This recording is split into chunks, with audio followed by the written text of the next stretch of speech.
অত্যন্ত দুঃখের সাথে বলতে হয়, আমাদের বাংলাদেশে আজও কিছু নবী দুশ্মন আছে, কিছু কুলাঙ্গার আছে, কিছু নাস্তিক আছে, যারা আমাদের দয়াল নবী, আমাদের রহমতের নবীকে নিয়ে আজও লেখালেখি করে, কটূক্তি করে।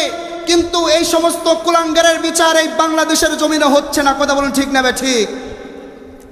আজকে কত জায়গায় থেকে কত আওয়াজ আসছে, সবাই তাদের দাবি নিয়ে আন্দোলন করছে।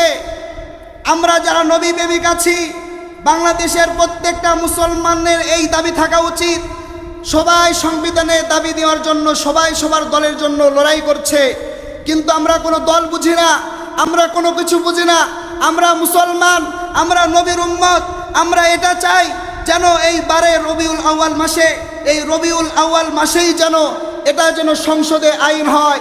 আমার নবীর নামে যদি কোনো কুলাঙ্গার যদি আমার নবীর নামে যদি কোনো কটূক্তি করে, আমার নবীকে নিয়ে যদি কোনো লেখালেখি করে, আমার এই নবীর দুশ্মনদেরকে সবার সামনে ফাঁসিতে ঝুলাইতে হবে। কথা বলুন ঠিক না ঠিক?